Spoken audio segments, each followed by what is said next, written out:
अस्सलाम वालेकुम दोस्तों, आज की इस क्लास में मैं लेकर आया हूं आपके लिए क्लास 10th कोऑर्डिनेट ज्योमेट्री। और क्लास 10th कोऑर्डिनेट ज्योमेट्री में मैं इससे पहले आपको एक्सरसाइज कोऑर्डिनेट ज्योमेट्री में 7.1 एक्सरसाइज के पहले 3 क्वेश्चन पढ़ा चुका हूं और इसके साथ साथ मैंने पहले इंट्रोडक्शन दी और उसके बाद 7.1 एक्सरसाइज के 3 क्वेश्चन पढ़ाए। डियर फ्रेंड्स, आज आप क्वेश्चन नंबर 4 पढ़ने जा रहे हैं और हमेशा की तरह जैसे मैं पहले भी आपसे कह चुका हूं काफी वीडियोज में कि सबसे पहली चीज क्वेश्चन को पढ़ने के साथ साथ क्वेश्चन को अच्छे से समझने की कोशिश करें। कभी ऐसा होता है कि एकदम से हम क्वेश्चन पढ़ते ही कंफ्यूज हो जाते हैं, दूसरी मरतबा पढ़ने की जहमत नहीं उठाते। तो जरूरी यह है कि अगर एक मरतबा क्वेश्चन पढ़ा, समझ में नहीं आया क्या है, क्या गिवन है और क्या हमें निकालना है, क्या करना है क्वेश्चन का, तो दूसरी मरतबा पढ़ने की फिर कोशिश करें और समझने की कोशिश करें। जब आप 1, 2, 3 मरतबा क्वेश्चन को पढ़ेंगे और अच्छे जहन से समझने की कोशिश करें, एकदम से समझ आएंगे कि क्वेश्चन में करना क्या है और क्वेश्चन में क्या चीजें हमारे पास दी गई है। क्वेश्चन नंबर 4 आपके पास है, check whether 5, -2, 6, 4, -7 and -2 are the vertices of an isosceles triangle. हमारे पास कुछ पॉइंट्स दिए गए हैं, यानी ये वर्टेक्स हमारे पास दिए गए हैं किसी भी एक ट्रायंगल के लिए। अब क्वेश्चन में कहा गया कि आप चेक करें कि ये जो वर्टेक्स हमारे पास दिए गए हैं ये एक आइसोसेलेस ट्रायंगल के वर्टिसेस हैं। पहले हमें समझना होगा, ठीक है, हमारे पास पॉइंट्स दिए गए हैं, पॉइंट्स जो हमारे पास दिए गए हैं उनकी कोऑर्डिनेट्स हमारे पास दिए हैं। पूछा गया है कि क्योंकि हमें मालूम है कि जब एक ट्रायंगल हम बनाते हैं, स्टूडेंट्स ध्यान रखिएगा, जब हम एक ट्रायंगल बनाते हैं हम कहते हैं कि ट्रायंगल के 3 वर्टेक्स होते हैं। तो यहां पर हमारे पास 3 पॉइंट दिए गए हैं, 1, 2, 3 पॉइंट हमारे पास है। समझ ले कि ये एक ट्रायंगल हमारे पास है, इसके लिए 3 वर्टिसेस हमारे पास दिए गए हैं, गिवन वर्टिसेस हमारे पास हैं। तो क्वेश्चन में पूछा गया है, हमें ये चेक करना है कि ये जो वर्टिसेस हमारे पास दिए गए हैं ये एक आइसोसेलेस ट्रायंगल के वर्टिसेस हैं। तो उसके लिए हमें क्या करना है, सबसे पहली चीज समझना है आइसोसेलेस ट्रायंगल क्या है। मान लिया कि जो पॉइंट्स हमारे पास दिए हैं, हम ये कोऑर्डिनेट्स यहां पर ले लेते हैं। पॉइंट हम ले लेते हैं A, B और C, नाम दे देते हैं, पॉइंट्स का नाम भी दे दिया, पॉइंट्स यहां पर लिख भी दिए। उसके बाद प्रूव क्या करना है, निकालना क्या है, दिखाना क्या है, समझना क्या चीज है। समझना यह है, हमें ये दिखाना है कि ये जो वर्टिसेस हमारे पास दिए गए हैं ये एक आइसोसेलेस ट्रायंगल के वर्टिसेस हैं। तो हमें याद रखना होगा, एकदम से याद कर लेना होगा कि आइसोसेलेस ट्रायंगल किसे कहते हैं। तो आइसोसेलेस ट्रायंगल क्या होगा स्टूडेंट्स? आइसोसेलेस ट्रायंगल हम कहते हैं एक ऐसी ट्रायंगल को जिसके कोई भी 2 साइड्स जो हैं आपस में बराबर हों। तो इसका मतलब क्या हुआ कि अगर हमें ये प्रूव करना है कि ये आइसोसेलेस ट्रायंगल है या हमें ये चेक करना है कि ये आइसोसेलेस ट्रायंगल है, उसके लिए हमें इसके साइड्स चाहिए, इसके साइड्स का डिस्टेंस चाहिए। जब हम साइड्स का डिस्टेंस निकालेंगे, अगर कोई भी 2 साइड आपस में बराबर निकले, ये 2 साइड आपस में बराबर निकले, ये 2 साइड आपस में बराबर निकले, ये 2 साइड आपस में बराबर निकले, कोई भी 2 साइड्स इक्वल निकल गए, हम कह सकते हैं ये आइसोसेलेस ट्रायंगल है। अगर 2 साइड्स आपस में बराबर नहीं निकल रहे तो हम कह सकते हैं कि आइसोसेलेस ट्रायंगल नहीं है। Given points are not the vertices of an isosceles triangle. अगर हमारे पास साइड्स इक्वल हैं तो हम कह सकते हैं given points are the vertices of an isosceles triangle. तो मैं चाहूंगा स्टूडेंट्स कि आप सब अच्छे से पहले ध्यान रखने की कोशिश करेंगे। तो हम क्या काम करते हैं, हम पॉइंट्स का नाम लेते हैं, लेट द पॉइंट्स। अब पॉइंट्स जो हमारे पास दिए गए हैं स्टूडेंट्स, इनके हम नाम ले लेते हैं। सबसे पहली चीज हमारे पास जो पहले कोऑर्डिनेट हमारे पास जो दिया है, पॉइंट जो दिया है उसके कोऑर्डिनेट आपके पास हैं 5, -2। इसी तरीके से जो दूसरा पॉइंट हमारे पास दिया है उसके कोऑर्डिनेट जो है वो दिए हैं हमारे पास 6 और 4। और जो तीसरा पॉइंट आपके पास दिया है स्टूडेंट्स, उसके कोऑर्डिनेट्स हमारे पास दिए गए हैं 7 और -2। 7 और -2। हम मान लेते हैं कि ये जो हमारे पास पॉइंट्स हैं, लेट दी पॉइंट्स जो हमारे पास हैं डिनोटेड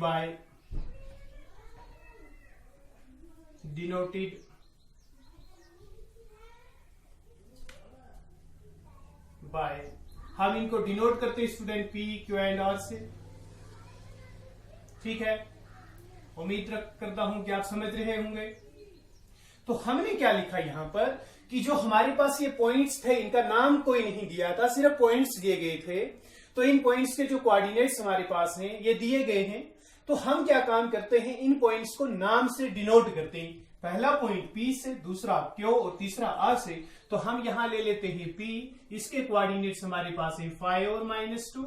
इसी तरीके से हमारे पास पॉइंट Q है, इसके कोऑर्डिनेट हम ले लेते हैं 6, 4। इसी तरीके से हमारे पास R है, इसके कोऑर्डिनेट ले लेते हैं हम 7 और -2। ध्यान रखिए स्टूडेंट्स, अब हमारे पास ये पॉइंट्स आ गए हमारे पास एक ट्रायंगल के, तो हम लेते हैं let the points B denoted by P Q R S respectively. हम क्या काम करते हैं, इन पॉइंट्स को पी क्यू आर एस से डिनोट कर देते हैं। अब हम क्या करते हैं बाय डिस्टेंस फार्मूला, क्योंकि हमें क्या चाहिए असल में, हमें डिस्टेंस चाहिए, हर एक साइड का डिस्टेंस हमें चाहिए। जब हमें हर एक साइड का डिस्टेंस मिल जाएगा तो डिस्टेंस मिलने के साथ ही हमें पता चल जाएगा कि ये आइसोसेलेस ट्रायंगल के वर्टिसेस हैं या नहीं है। अगर दो साइड्स इक्वल निकले तो हम कह सकते हैं आइसोसेलेस ट्रायंगल के वर्टिसेस हैं। तो हम बाय डिस्टेंस फार्मूला हम डिस्टेंस निकालते हैं। पहला डिस्टेंस हम लेते हैं पी क्यू, तो पी क्यू किसके बराबर हम जानते हैं, मैंने आपको बार बार कहा कि अगर आपके पास दो पॉइंट से बार बार फार्मूला लिखने की जरूरत नहीं है। अब आपको याद रखना है कि डिस्टेंस फार्मूला जो है उससे हमें कोई भी दो पॉइंट्स के बीच का जो डिस्टेंस है वो square root of x2 minus x1 का whole square plus y2 minus y1 का होल स्क्वायर। जब हमने p ये लिया और q, पहले p लिख दिया फिर q लिख दिया, तो p के लिए ये आ गया x1, ये आ गया y1 और यहां आ गया x2, ये आ गया y2। उम्मीद करता हूं स्टूडेंट्स आपने समझ लिया। तो x2 माइनस x1 का होल स्क्वायर, अब x2 हमारे पास क्या आ गया यहाँ पर 6 माइनस x1 हमारे पास क्या है 5, तो इसका होल स्क्वायर ले लेंगे, प्लस y2 माइनस y1 का होल स्क्वायर, y2 जो है वो हमारे पास 4 के बराबर आ गया, माइनस y1, और y1 जो हमारे पास है वो -2 के बराबर है, तो यहां -2 का स्क्वायर है। एक तो ये माइनस जो फार्मूले में हमारे पास है और दूसरा ये माइनस जो 2 के साथ अपना माइनस है। ठीक है स्टूडेंट्स, उम्मीद कर रहा हूं कि अच्छे से समझ रहे होंगे। यहां पर 6 माइनस 5 आ गया 1 का स्क्वायर, स्टूडेंट्स ध्यान रखिए अच्छे से, प्लस यहां पर 4 ऐसे ही माइनस इंटू माइनस आ गया +2, तो 4 + 2 हमारे पास जो है वो किसके बराबर आ जाएगा स्टूडेंट, तो 6 का स्क्वायर हम ले सकते हैं। अब ध्यान रखिएगा 1 का स्क्वायर 1 ही रहेगा, 6 का स्क्वायर 36 आ गया, 36 + 1 आ गया 37। तो हमारे पास डिस्टेंस जो मिल गया, ये जो डिस्टेंस हमें मिल गया पी क्यू, ये आ गया आपके पास स्क्वायर रूट ऑफ 37। तो एक डिस्टेंस हमें मालूम हो गया, यहां से ये खत्म कर देते हैं स्टूडेंट्स। पी क्यू तो हमने ले लिया, अब हम by distance formula P Q के बाद पी आर ले लेते हैं। एक डिस्टेंस हमें मिल गया, अब हम पी आर लेते हैं स्टूडेंट्स ध्यान रखिएगा। तो पी आर, पहले पी लिखा तो x1 y1 फिर आर है, तो उसके बाद हम लेते हैं x2 एंड y2। तो अब x2 y2 चेंज हो गया, क्योंकि आप जो डिस्टेंस चाहिए उसमें क्यों नहीं, उसमें आर है, तो हम पी आर लेते हैं। तो डिस्टेंस फार्मूला से वही जो तरीका आपके पास है, x2 माइनस x1 का होल स्क्वायर, तो 7 माइनस 5 का whole square plus y2 minus y1 का होल स्क्वायर, वो किसके बराबर आ गया स्टूडेंट्स, -2 फिर -2 आपके पास आएगा। तो इसका स्क्वायर लेते हैं स्टूडेंट्स ध्यान रखिएगा, 7 माइनस 5 वो आ गया आपके पास 2 यानी 2 स्क्वायर, प्लस -2 + 2 आ गया हमारे पास 0 के बराबर, क्योंकि यहां पर हमारे पास -2 माइनस इंटू माइनस आ गया +2, -2 + 2 आ गया 0 का स्क्वायर। स्टूडेंट्स 2 का स्क्वायर जो है वो 4 के बराबर रहेगा, 0 का स्क्वायर जो है वो 0 ही रहेगा, और 0 जो है वो हमें लिखने की जरूरत नहीं है। और स्क्वायर रूट ऑफ 2 जो हमें है वो हमें मालूम है, स्क्वायर रूट ऑफ 2 जो है वो 2 के बराबर है। तो ये साइड जो हमें मिल गया स्टूडेंट्स, ये मिल गया हमारे पास 2 के बराबर। तो उम्मीद करता हूं कि आपको यहां तक अच्छे से समझ आया होगा स्टूडेंट्स। अब हमें दो साइड का डिस्टेंस तो मालूम हो गया, अब डिस्टेंस फार्मूला से हम डिस्टेंस निकालेंगे क्यू आर। ध्यान रखिए स्टूडेंट्स, अब जब क्यू आर लिया, पहले क्यू है तो x1 y1 ले ले, यहां पर आप x2 और y2 ले ले। उम्मीद करता हूं अच्छे से समझ रहे होंगे। तो क्यू आर जब आप लेंगे तो x2 माइनस x1 यानी 7 माइनस 6 का whole square plus y2 minus y1, y2 जो हमारे पास है वो -2 है, माइनस y1 वो आ गया आपके पास 4। ध्यान रखिए स्टूडेंट्स, 7 माइनस 6 आ गया 1, तो 1 का स्क्वायर ले लेंगे आप, -2 माइनस 4 आ गया -6, तो -6 का स्क्वायर लेंगे। यहां पर 1 का स्क्वायर 1 ही रहेगा, और 6 का स्क्वायर 36 आ गया स्टूडेंट्स, 36 + 1 आ गया 37, तो बन गया स्क्वायर रूट ऑफ 37। अब यहां देखिए स्टूडेंट्स अच्छे से, तो ये हमारे पास मिल गया स्क्वायर रूट ऑफ 37। अब अगर हम अच्छे से देख लें स्टूडेंट्स, यहां पर हमारे पास दो डिस्टेंसेस ऐसे हैं जो सेम है, एक ये डिस्टेंस और ये डिस्टेंस, यानी पी क्यू और क्यू आर जो है वो बराबर है। पी क्यू और क्यू आर का जो डिस्टेंस है स्टूडेंट्स वो इक्वल निकला हमारे पास। तो यहां पर हम देखें पी क्यू और क्यू आर, ये दो डिस्टेंस सेम है।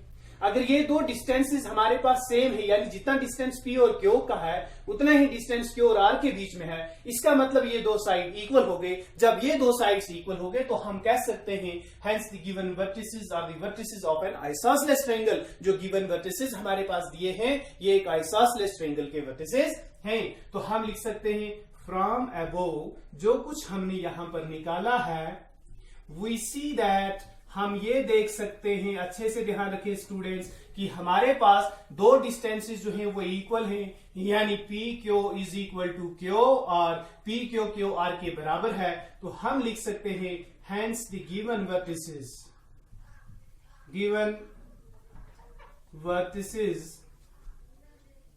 Are the vertices of an isosceles triangle. तो ये एक आइसोसेलेस ट्रायंगल के वर्टिसेस हैं। उम्मीद करता हूं स्टूडेंट्स कि आपको अच्छे से समझ आया होगा ये क्वेश्चन, कि हमें पता चल गया कि ये वर्टिसेस जो है ये एक आइसोसेलेस ट्रायंगल के वर्टिसेस हैं। इसी तरीके से कभी पूछा जा, जरूरी नहीं है कि जो क्वेश्चन आपने यहां पढ़ा यही क्वेश्चन आपके पेपर में हो, यही कोऑर्डिनेट्स आपके पेपर दिए गए हों आपके लिए, यही पॉइंट्स दिए गए हों। पॉइंट्स डिफरेंट हो सकते हैं, अगर पॉइंट्स अलग दिए गए हैं, लेकिन आपका तरीका यही होना चाहिए क्वेश्चन करने का। आप इसी तरीके को फॉलो करें, इसी मेथड को फॉलो करें, आप यकीन जाने कि आपका क्वेश्चन करना आपके लिए बहुत ज्यादा आसान हो जाएगा। आपने सिर्फ याद रखना है ट्रायंगल्स, कौन सी ट्रायंगल्स के साइड्स क्या है। अगर स्केलीन है कोई भी साइड इक्वल नहीं होगा। अगर आपने दिखाना है आइसोसेलेस तो आपने देखना होगा कि सभी दो साइड कम से कम जो है वो इक्वल होनी चाहिए। अगर आपने दिखाना है, आपसे ये पूछा जाता कि ये जो पॉइंट्स हमारे पास है ये वर्टिसेस हमारे पास है एक इक्विलेटरल ट्रायंगल के, जैसे कि क्वेश्चन था कि क्या ये वर्टिसेस आइसोसेलेस ट्रायंगल के लिए हैं, ऐसे ही क्वेश्चन हो सकता है क्या ये वर्टिसेस इक्विलेटरल ट्रायंगल के लिए हैं। तो अगर इक्विलेटरल ट्रायंगल कहा जाता तो उसके लिए हम चेक करते हैं क्या तीनों साइड आपस में बराबर है। यहां हम देख सकते हैं कि दो साइड बराबर है, तीसरा बराबर नहीं है। अगर पूछा जाता इक्विलेटरल तो हम कह सकते हैं कि नहीं, कि हम ये देख सकते हैं यहां दो साइड बराबर है, तीसरा साइड इनके इक्वल नहीं है, तो ये इक्विलेटरल ट्रायंगल के वर्टिसेस नहीं हो सकते। तो तरीका यही है क्वेश्चन करने का। जरूरी यह है कि आप अच्छे से समझने की कोशिश करें। डियर स्टूडेंट्स, आप सभी इसको अच्छे से अपनी कॉपी पर नोट भी कर लीजिएगा। इसके बाद हम नेक्स्ट क्वेश्चन की तरफ चलेंगे। उम्मीद करता हूं सबको अच्छे से समझ आया होगा। अब हम नेक्स्ट क्वेश्चन की तरफ चलेंगे और मैं चाहूंगा कि सभी स्टूडेंट्स अच्छे से ध्यान रखें और समझने की कोशिश करें। जितना अच्छे से आप ध्यान रखेंगे क्लास की तरफ, आप यकीन जाने उतना अच्छे से आपको क्वेश्चन समझ आ जाएगा। और ऐसे ही अगर आपसे क्वेश्चन कभी भी पूछा जाए आप एकदम से क्वेश्चन कर सकते हो। डियर स्टूडेंट्स, अब आपके पास एक क्वेश्चन है। क्वेश्चन आपके पास यह है कि एक क्लासरूम है, क्लासरूम में 4 फ्रेंड्स दिए गए हैं, वो बैठे हैं एक पॉइंट ए बी सी और डी पर, जैसे कि फिगर आपके पास दी गई है। मैं चाहूंगा कि मैं आपको ये फिगर मैथ के जरिए यहाँ पर दिखाऊं, या बनाने की जरूरत नहीं है। डियर स्टूडेंट्स, यहाँ पर आप अच्छे से देख लीजिएगा कि यहां पर आपके पास दिए गए हैं, हमारे पास एक फिगर बनाई गई है। इस फिगर के हमारे पास पॉइंट्स दिए गए हैं ए बी सी और डी। ध्यान रखिएगा यहां पर अच्छे से सभी स्टूडेंट्स कि यहां पर हमारे पास पॉइंट ए है, यहां पर बी है, यहां सी है और यहां डी है। तो हमें क्वेश्चन में कहा गया कि ए बी सी और डी जो हमारे पास स्टूडेंट्स हमारे पास हैं वो इन पॉइंट्स पर बैठे हैं, फिगर दिखाई गई है। फिर उसके बाद क्वेश्चन में पूछा गया है चंपा और चमेली जो हैं वो क्या काम करते हैं। वो एकदम से क्लास में आ जाते हैं। ये 4 फ्रेंड्स बैठे हैं, सीट उनके लिए है। चंपा और चमेली जो है वो क्लास में आ जाते हैं। वो ऑब्जर्व करते हैं कुछ मिनट तक इसको अच्छे से, जो फ्रेंड्स की सीट जो यहाँ पर है अच्छे से उनको ऑब्जर्व करते हैं। अच्छे से देखने के बाद चंपा जो है वो क्या चमेली से क्या कह रही है कि क्या आपको नहीं लगता कि ये जो पॉइंट्स हमारे पास हैं, ये जो ए बी सी डी जो हमारे पास है, ये एक स्क्वायर के पॉइंट्स हमारे पास हैं, क्या आपको ऐसा नहीं लगता कि एक स्क्वायर के पॉइंट्स हैं। चमेली जो है वो उससे डिसएग्री कर रही है। यूजिंग डिस्टेंस फार्मूला, क्वेश्चन में कहा गया कि आप डिस्टेंस फार्मूला का अप्लाई करें, find which of them is correct, दो में से कौन सही है। चंपा ने कहा क्या ये पॉइंट स्क्वायर के नहीं है, यानी उसके कहने का मतलब यह है कि ये जो पॉइंट्स दिए गए हैं ये एक स्क्वायर के पॉइंट्स हैं। ये जो पॉइंट्स दिए गए हैं, ये जो पॉइंट्स यहां पर हैं फिगर में, चंपा के कहने का मतलब यह है कि ये पॉइंट्स एक स्क्वायर के लिए हैं। और चमेली जो है वो इससे डिसएग्री करती है। अब हमें कैसे पता चलेगा कौन दोनों में से सही है। क्वेश्चन में कहा गया आप डिस्टेंस फार्मूला का अप्लाई करें और डिस्टेंस फार्मूला के अप्लाई से आप ये डिस्टेंसेस निकालें। तो हमें कैसे पता चलेगा स्टूडेंट्स कि ये एक स्क्वायर है या नहीं है, सवाल ये पैदा होता है। तो उसके लिए समझना जरूरी है हमारे लिए कि स्क्वायर हम किसे कहते हैं। आप इससे पहले अच्छे से पढ़ चुके हैं, आप 8th क्लास में ज्यादा अच्छे से आपने इससे पहले 8th क्लास में ही पढ़ा होगा, अंडरस्टैंडिंग क्वाड्रिलेटरल्स, और उसमें आप पढ़ते हैं स्क्वायर के बारे में भी, एक पैरेललोग्राम पढ़ते हैं, पैरेललोग्राम के राम्बस पढ़ते हैं आप, और उस राम्बस में ही हम देखते हैं कि स्क्वायर क्या होता है, आपने अच्छे से इससे पहले सीखा है। तो स्क्वायर के लिए मैं इतना कहना चाहूंगा कि डिस्टेंसेस के मामले में जब आपने दिखाना है कि कौन सा क्वाड्रिलेटरल एक स्क्वायर है, तो उसके लिए हम क्या काम करते हैं, हमारे लिए सभी साइड्स इक्वल होने चाहिए और डायगोनल्स इक्वल होने चाहिए। अगर सभी साइड्स और डायगोनल्स इक्वल हैं तो हम कह सकते हैं कि जो गिवन क्वाड्रिलेटरल है इज ए स्क्वायर, ठीक है ना। तो हमें यहाँ कोई प्रॉपर्टीज वगैरह स्क्वायर्स की फिलहाल नहीं देखनी है, जैसे कि आप प्रॉपर्टीज देखते हैं opposite sides are equal and 4 angles are right angles, यहाँ एंगल का मसला ही नहीं है। आपने क्या काम करना है, अगर आपके पास डिस्टेंसेस के हिसाब से चेक करना है कि स्क्वायर है कि नहीं है, तो उसके लिए जरूरी यह है कि हम चेक करेंगे कि इसके 4 साइड्स इक्वल है या नहीं। अगर इसके 4 साइड्स इक्वल हैं, फिर हमें चेक करना है इसके डायगोनल्स इक्वल है कि नहीं। अगर 4 साइड्स इक्वल है लेकिन डायगोनल्स इक्वल नहीं है तो हम कह सकते हैं ये स्क्वायर नहीं, रेक्टेंगल है, ठीक है ना। तो हम चेक करेंगे अगर इसके सभी साइड्स इक्वल है, सभी साइड्स के साथ साथ अगर इसके डायगोनल्स आपस में इक्वल हैं, तो हम कह सकते हैं जो वर्टिसेस हमारे पास दिए गए हैं वो स्क्वायर के वर्टिसेस हैं। तो हम ये भी कह सकते हैं कि चंपा जो है वो करेक्ट है अबाउट हर थिंकिंग, जो उसकी थिंकिंग, जो उसकी सोच है वो अपनी सोच में बिल्कुल सही थी। तो हम क्या करते हैं स्टूडेंट, सबसे पहली चीज हम इन गिवन पॉइंट्स के कोऑर्डिनेट्स लिख देते हैं। तो हम यहां लिख सकते हैं स्टूडेंट्स, अच्छे से ध्यान रखिएगा, द गिवन पॉइंट्स आर, हम इन पॉइंट्स को अच्छे से लिख सकते हैं। सबसे पहली चीज हम यहां पर लिखेंगे द गिवन पॉइंट्स आर। आप जानते हैं स्टूडेंट्स कि पहला पॉइंट हमारे पास ए है। आप अपनी मैथ बुक का इस्तेमाल कर लेंगे, मैं भी आपकी मैथ बुक का इस्तेमाल करता हूं। हम पहले एक्स कोऑर्डिनेट लेते हैं। ए जो है अगर हम देखते हैं यहां से ए जो है बिल्कुल 3 के सीध में, तो एक्स कोऑर्डिनेट जो है वो हमारे पास हो गया 3। इसी तरीके से ए का जो वाई कोऑर्डिनेट है हम देखेंगे, ए वाई एक्सिस पर किसके सीध में है, 4 के सीध में, तो हम लिखेंगे 4। इसी तरीके से आप बी के कोऑर्डिनेट्स देखेंगे स्टूडेंट्स, बी जो हमारे पास है ए से अगर हम देखें तो 6 के सीध में है, और अगर वाई से देखें तो 7, तो हमारे पास ये आ गया 6 एंड 7। इसी तरीके से सी कोऑर्डिनेट जो ए के लिए हमारे पास है स्टूडेंट्स, अच्छे से ध्यान रखें, यहां से एक्स एक्सिस पर देखें तो 9, वाई एक्सिस पर देखें 4, यानी 9 एंड 4। उम्मीद करता हूं अच्छे से समझ रहे होंगे स्टूडेंट्स। एंड डी के जो कोऑर्डिनेट्स आपके पास है स्टूडेंट्स, अच्छे से देख लें बुक को, यहां पर आपके पास जो कोऑर्डिनेट्स दिए गए हैं, डी जो आपके पास है एक्स एक्सिस से 6 के सीध में आप देख लें, और वाई एक्सिस से 1, तो हम यहां ले सकते हैं 6 एंड 1। अब हमारे पास कोऑर्डिनेट्स तो मिल गए। सबसे पहला काम हम क्या करेंगे, जो गिवन फिगर दी गई है ए बी सी और डी, हमारे पास इसमें जो पॉइंट्स हैं, इन पॉइंट्स के कोऑर्डिनेट्स हमने लिख दिए। यहां पर कोऑर्डिनेट्स लिखने के बाद स्टूडेंट्स हम क्या काम करेंगे, इन कोऑर्डिनेट्स के बीच का डिस्टेंस हम निकालेंगे। जैसे कि आपके पास फिगर बनी, यहां पर जो पॉइंट्स दिए गए हैं, जैसे कि यहां पर एक पॉइंट है ए, यहां पर पॉइंट आपके पास है बी, यहां पर जो पॉइंट आपके पास है सी, यहां पर जो पॉइंट आपके पास है डी।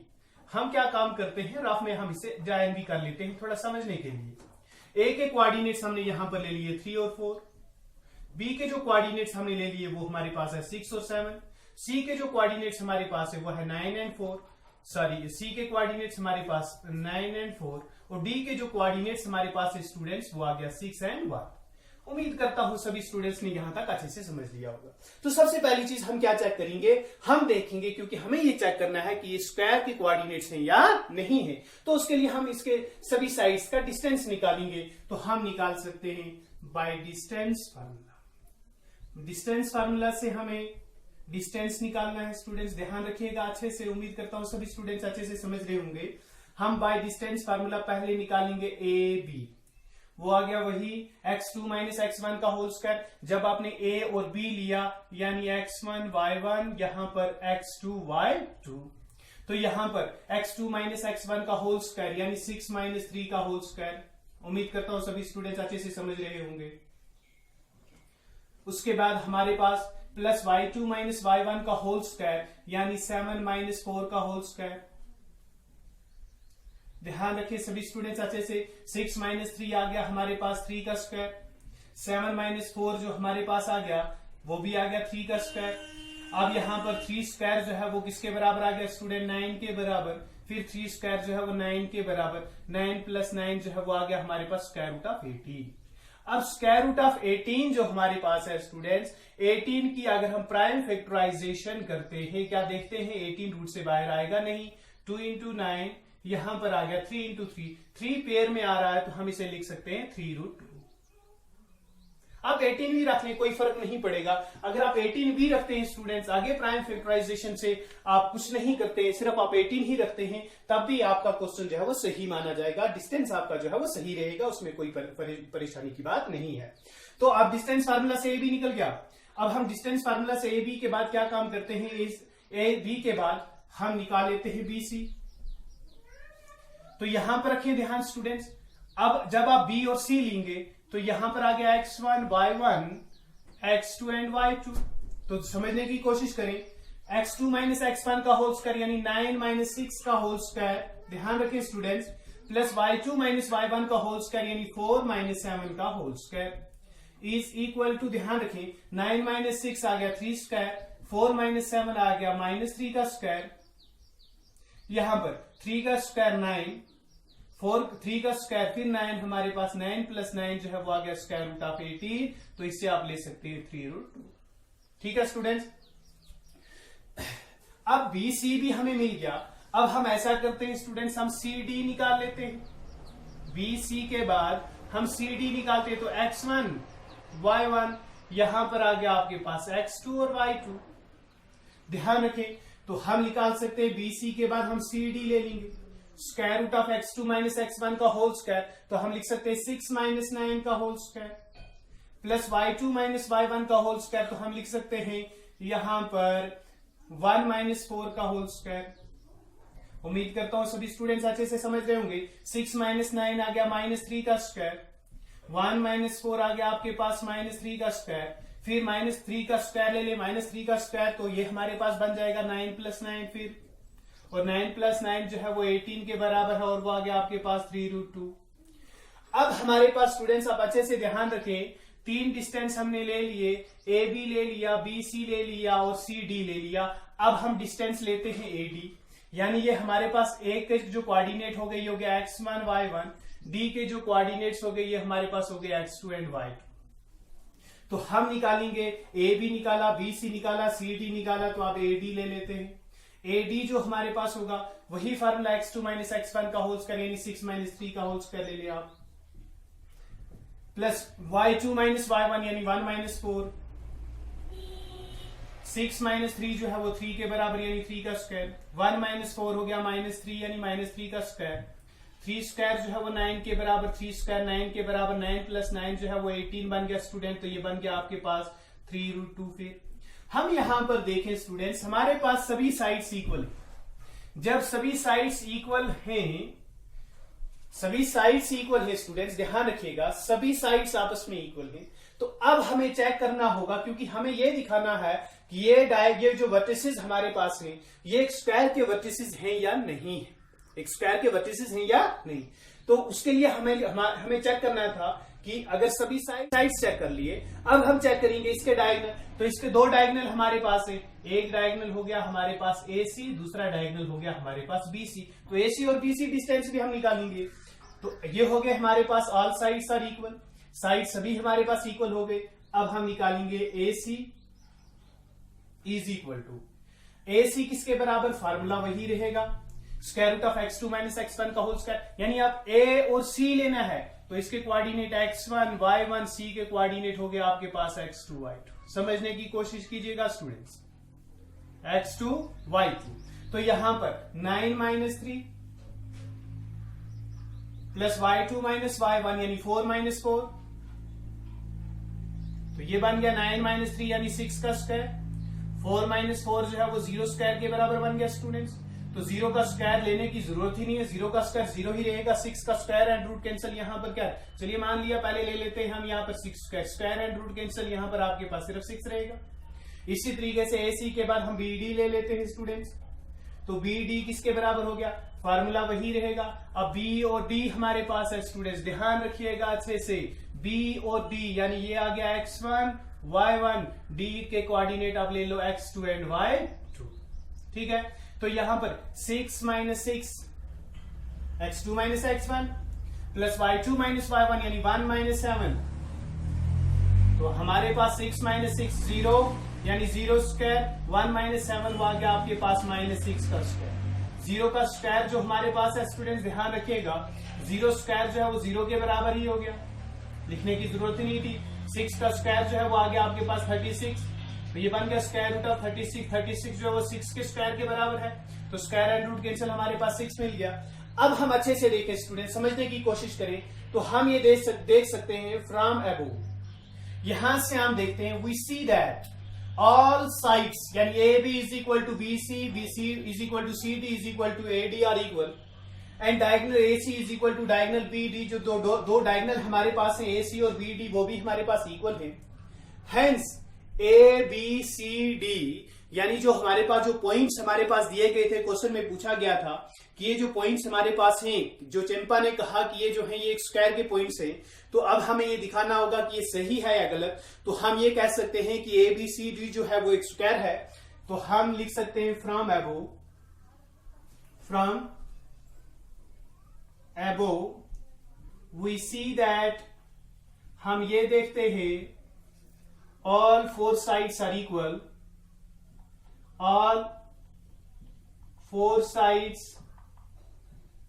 are equal, हम देखते हैं जो भी 4 साइड हमारे पास है वो क्या है, equal, and diagonals are also equal, and diagonals are also equal, हम देखते हैं डायगोनल्स भी इक्वल है, तो हम लिख सकते हैं hence A B C D is a square, A B C D जो है वो एक स्क्वायर है, and Champa is correct about her thinking, Champa जो है उसकी जो सोच थी कि ये एक स्क्वायर है, ये एक स्क्वायर बनेगा एबीसीडी, तो अपनी सोच में बिल्कुल सही है। तो इससे हमें पता चल गया स्टूडेंट्स की एबीसीडी जो है वो एक स्क्वायर है। उम्मीद करता हूं कि सभी स्टूडेंट्स को ये दोनों क्वेश्चन अच्छे से समझ आए होंगे। तो सबसे पहली चीज, जब आपने चेक करना था कि ये स्क्वायर है, तो स्क्वायर चेक करने के लिए आपके लिए जरूरी ये था कि आप ये चेक करते हैं कि इसके सभी साइड्स जो है वो इक्वल है। जब सभी साइड्स इक्वल आपके पास मिल गए, आपने चेक करना है फिर कि इसके डायगोनल्स भी इक्वल हैं कि नहीं। अब साइड्स अगर इक्वल निकलते, डायगोनल्स इक्वल नहीं निकलते, साइड्स इक्वल मिल गए हमें, डायगोनल्स इक्वल नहीं मिलते, तो हम कह सकते थे कि ये जो हमारे पास है ये हमारे पास स्क्वायर नहीं है, ठीक है ना। हम कह सकते थे फिर ये एक पैरेललोग्राम है। लेकिन अगर साइड्स हमारे पास, ऐसा भी हो सकता था अपोजिट साइड्स इक्वल निकलते, अगर अपोजिट साइड्स इक्वल निकलते फिर हम डायगोनल चेक कर लेते, अपोजिट साइड्स और डायगोनल अगर इक्वल होते तो हम कहते ये रेक्टेंगल है। तो स्क्वायर के लिए जरूरी ये था, हमें ये चेक करना था कि अगर इसके अपोजिट साइड्स इक्वल है, अगर इसके अपोजिट साइड्स इक्वल है और डायगोनल्स हमारे पास, अगर इसके अपोजिट साइड्स इक्वल है और डायगोनल्स हमारे पास इक्वल नहीं होते, अपोजिट साइड्स इक्वल होते, डायगोनल्स इक्वल होते, तो हम क्या देते, पैरेललोग्राम। इससे पहले शायद मुझसे ये निकल गया था, जुबान से ऐसा निकला था, मैंने ये कह दिया था शायद स्टार्ट में कि अगर हमारे पास साइड्स इक्वल हो गए, डायगोनल्स इक्वल नहीं हो गए तो ये रेक्टेंगल है। ऐसी बात गलत है। अगर साइड्स इक्वल हुए, डायगोनल्स इक्वल नहीं हुए तो ये रेक्टेंगल भी नहीं हो सकती। स्टूडेंट्स याद रखिएगा, शायद मुझे याद आ रहा है कि शायद इससे पहले मैं बोल चुका हूं ऐसा ही, वो शायद ऐसे ही जुबान से निकल गया होगा। ऐसी बात नहीं है। अगर सभी साइड्स इक्वल है, डायगोनल्स इक्वल नहीं है, तो ये रेक्टेंगल भी नहीं हो सकती। रेक्टेंगल के लिए जरूरी क्या है कि साइड्स इक्वल होने के साथ साथ अपोजिट साइड्स इक्वल हो और डायगोनल्स इक्वल हो, तब रेक्टेंगल है। ठीक है स्टूडेंट्स, अगर सभी साइड्स आपस में इक्वल हैं, डायगोनल्स इक्वल नहीं है, तो ये राम्बस होगी, तो ये राम्बस बनेगी। उम्मीद करता हूं सभी स्टूडेंट्स को अच्छे से समझ आया होगा, सभी फ्रेंड्स को अच्छे से समझ आया होगा। जो भी फ्रेंड मेरी क्लास जो है फर्स्ट टाइम देख रहे हैं, इससे पहले नहीं देखी है, समझ में ना आया हो, तो आपके लिए मैं इतना कहूंगा कि आप पहले बाकी क्लासेस देखें जिनमें मैंने इंट्रोडक्शन दी है, वो देख लें, इंशाल्लाह आप अच्छे से समझ लेंगे। अगर आपको क्लास पसंद आ रही है, वीडियोस अच्छे लग रहे हैं, तो आप मेरे चैनल को सब्सक्राइब करें। मेरे चैनल को सब्सक्राइब करने के साथ साथ शेयर भी करें, कमेंट भी कर सकते हैं, लाइक भी कर दें फ्रेंड्स। और उम्मीद करता हूं कि सभी स्टूडेंट्स खास करके अच्छे से तवज्जो रख रहे होंगे क्लासेस को, अपने कीमती वक्त की तरफ अच्छे से ध्यान दे रहे होंगे, अपने कीमती वक्त को जाया होने से बचाएंगे। इंशाल्लाह नेक्स्ट क्लास में मैं नेक्स्ट क्वेश्चन लेकर आ जाऊंगा। अल्लाह हाफिज।